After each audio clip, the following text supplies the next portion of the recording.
And now broadcasting from the EFX Sports Studio, it's ESPN EFX Sports Radio with Dr. Jeff Golini. Well, welcome to EFX Sports Radio. My name is Dr. Jeff Golini. I'm here with my co-host, Mr. Brian Andrews. I am here, man. What a great day to be alive. We do, and we've got a special guest today.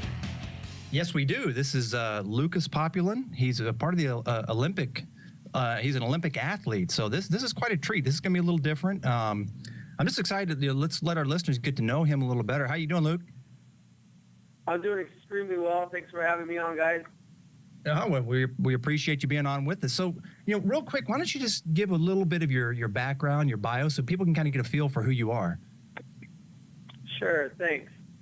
Well, my name is Lucas Populin. I was born February 15th, 1977, so I'm 38 years old now. Actually, the oldest Olympic athlete on the circuit for the sport of luge. And luge is an ultra-fast sport. And I'm sure that everyone gets to watch it. It's pretty exciting on the Olympics. It's where you actually slide down the ice channel track at 90 miles an hour, feet first. And I grew up I was actually born in Argentina. Interesting. Many, many years ago. And so I was the middle of three brothers. So we, grew up very competitive and moved to the U.S. in 1982 and lived in the Los Angeles area and now live in Bakersfield, California, believe it or not, where it's Go Bakersfield. 110 degrees in the summer and there's, You there's aren't no kidding, side man. of ice. How do you bobsled in Bakersfield? Well, there's absolutely no track or anything of sort. So, actually, the only two tracks in the U.S. are Lake Placid, New York, and then Park City, Utah. And so I'm definitely on the go pretty much for most part of the year. So, and concentrated mostly in Europe.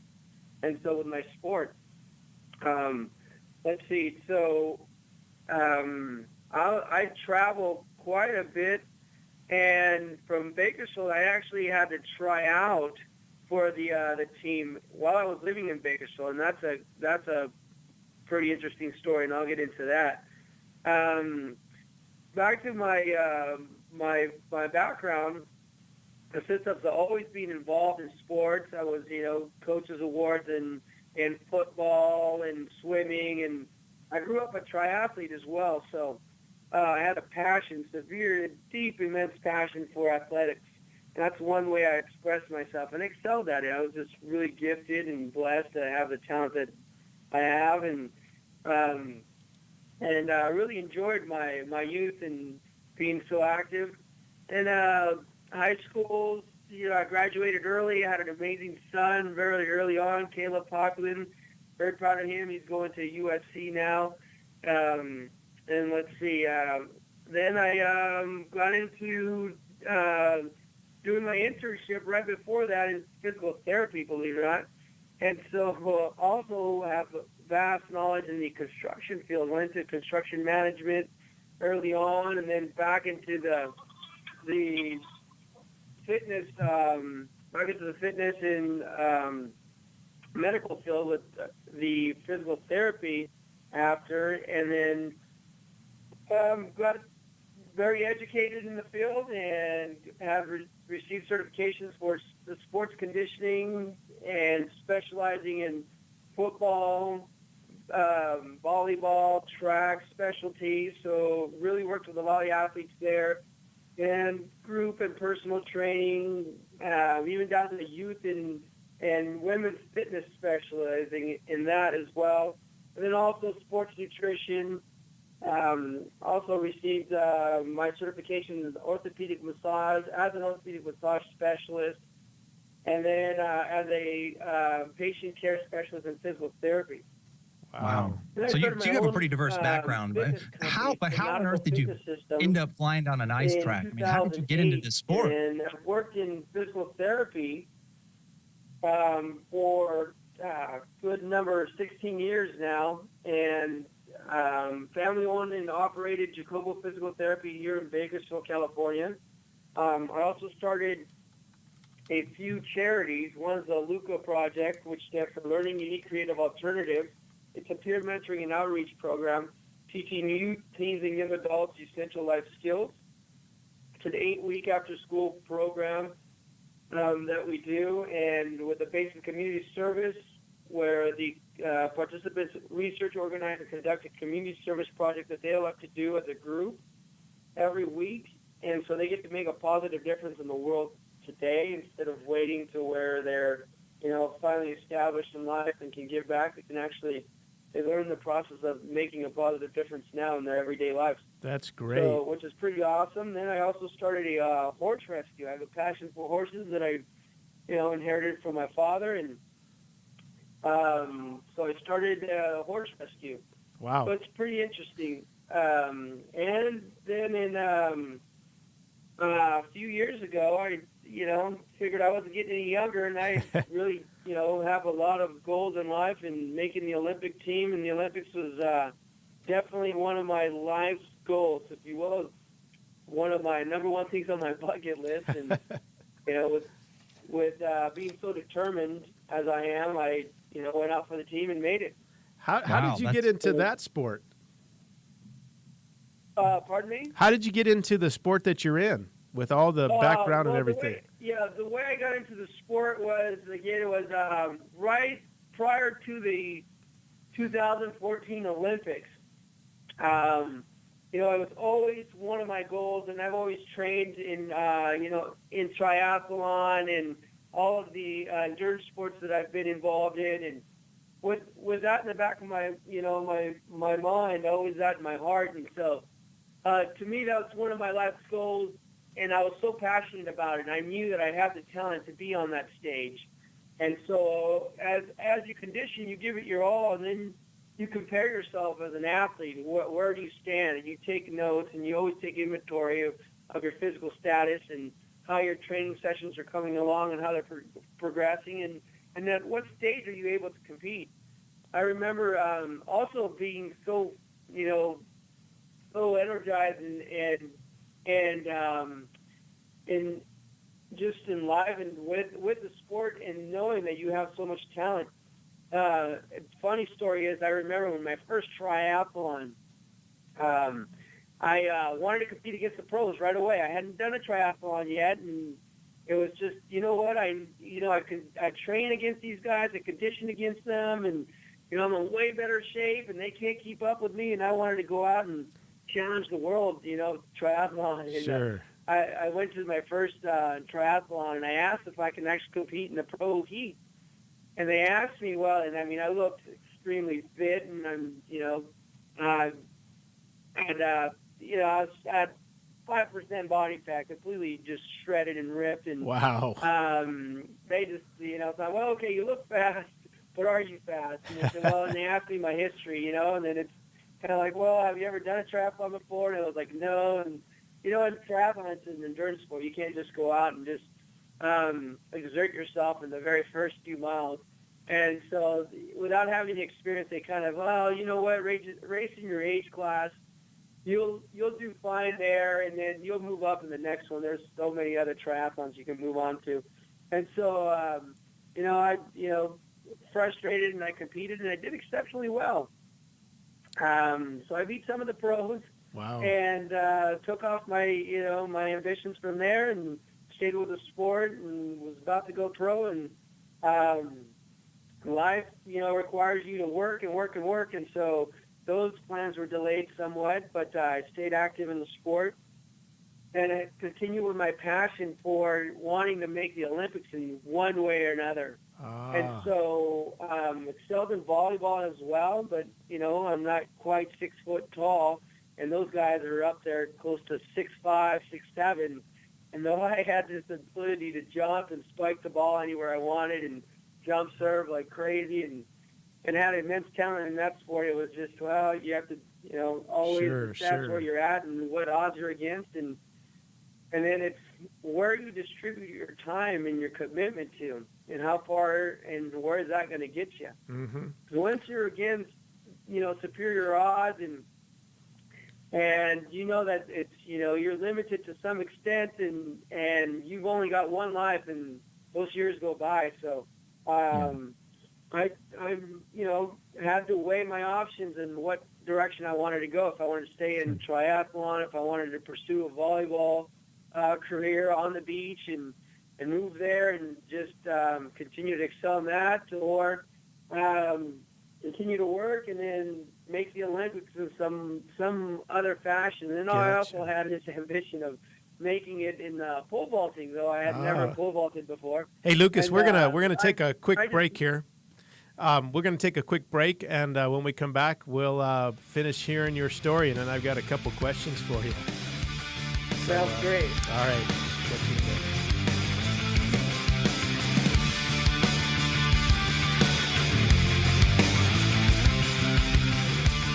Hey everybody, I'm Billy Gordon. I'm one of the coaches for the Heights Wrestling Club. I just wanted to take a minute and talk to you about EFX Sports and what their products have done for me and my wrestlers and the athletes that I lead. 6 months ago, I got introduced to EFX Sports and I immediately started using them myself. The results have been nothing short of amazing. My body fat and weight have come down drastically. My strength has increased. If you get the opportunity, I highly recommend you give it a shot. This is Dr. Jeff Golini of All American Pharmaceutical. I'm sure you've been seeing our national brand EFX Sports featuring carbolin and crealkaline all around the state lately. Our supplements are formulated for pros to high schoolers to just the average gym goer and are all about improving your game. You can find EFX Sports in Billings at Yellowstone Fitness, Lucky's, Bonanza's Health Food, Granite Fitness, and GNC, just to mention a few. Do you know how to properly use carbohydrates to ignite your performance in the field and in the gym? You will now, thanks to this free book by EFX Sports. The Carb User's Guide for Maximum Performance reveals why omitting carbohydrates from your diet can totally crush your gains. Ever wonder how many grams you need for your specific sport? Not anymore. We give you the critical number you need to dominate your competition. You'll even discover the super carb that's taking the athletic world by storm. You must try it to believe it. Go to getcarbolin.com/carb guide today and get your copy absolutely free. Once again, it's getkarbolin.com/CARBGUIDE.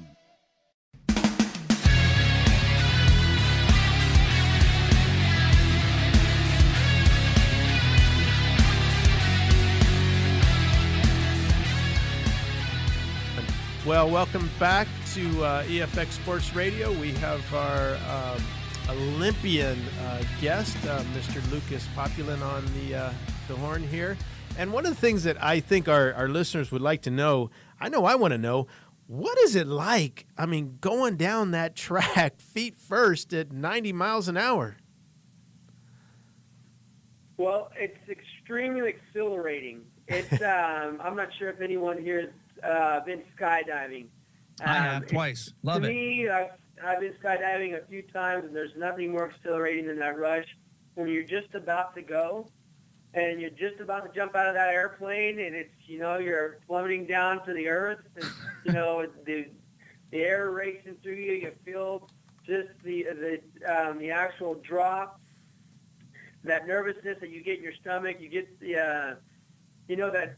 Hey, it's such a risk that you're taking at hand, and that's what it's like in luge. When you're up at the very start and you're preparing to go down this track, it's quite nerve-wracking at the same time.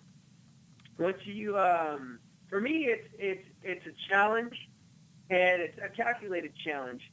And so what I'd like to do is just imagine, every single inch of the track, and what you have to envision is you performing, because you have to steer at every instant while you're on the course. And so the exhilarating rush that you get every time, it's kind of breathtaking. And actually, it's what you do is you blow out pretty hard right before your run, and then you go down this track. You just, you're risking your life going 90 miles an hour on, you're actually up above the ice with these steels that are cutting into the ice. And any movement that you make with your body, you're actually directing your sled. So everything has to be calculated, even down to your breathing, your body position. Wow. You have to be in intensely focused and just at the same time relaxed. Because if you're not and you delay or you're too rigid, then the sled doesn't respond accordingly. And then you really suffer the consequences on that track at 90 miles an hour, smashing into the walls and, possibly facing a severe crash. So with that, I have to say that in comparison to the rush that you get from skydiving, this rush is by far greater because there's no margin for error, really. It's I should say this, it's a very small margin. It sounds like you got to be really mentally prepared for that too, huh?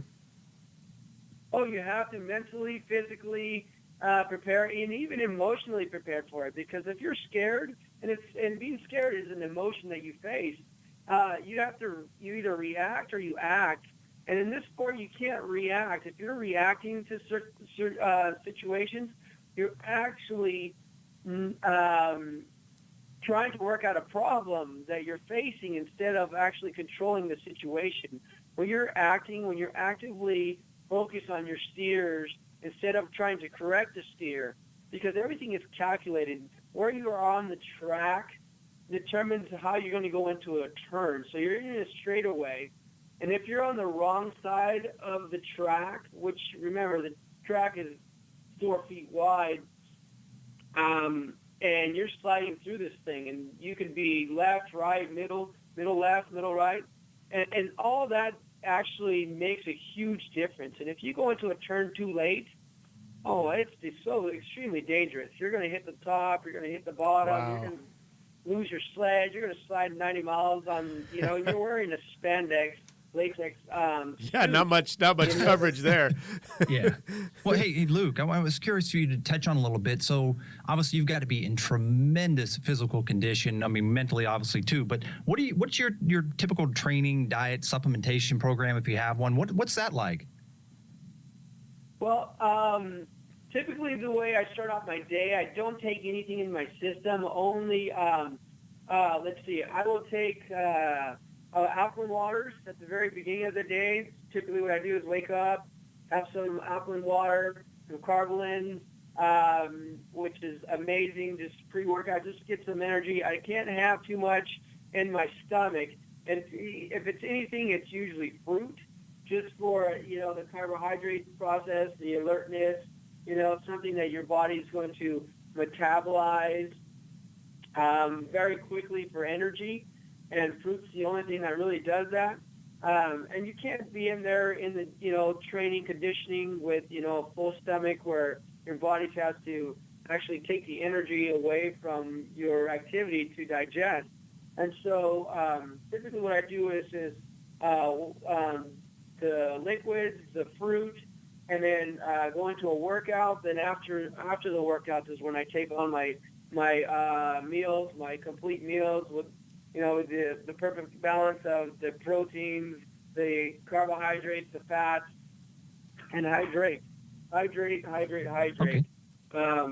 And so then I go into, where you take some active rest, and you rest, and then you typically hit the track. So I'll hit the track twice a day when I'm on the circuit, morning and in the evening. So, and then in between, I start off the day with a light workout to a harder workout in between, and hit the track again.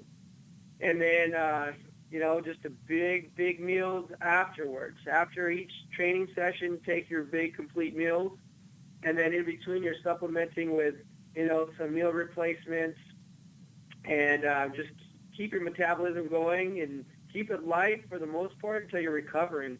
When you're recovering, we train so hard that you really need to actually build everything back up. So I'll take on typically each meal, a big meal would consist of anything about 2,500 calories, and just to replenish, and then sometimes even more depending on how severe the session was.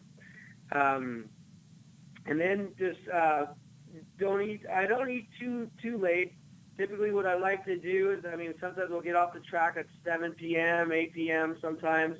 And then even those meals there, everything is just Everything is lean. Everything is clean. There's, we stay away from the sugars, the fried foods. It's pretty much what you have to do is fuel properly and recover properly and condition your heart out. Right. So at that level, obviously, you're a well-tuned machine. So you're putting the best in there. Yeah.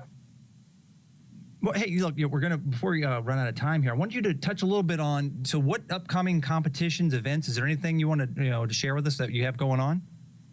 Yes. So what I have going on now is I'll be on the plane to Europe. I'll start off in I'll go off to Eagles, Austria, start there, training weeks, and then off to Germany for more training weeks there.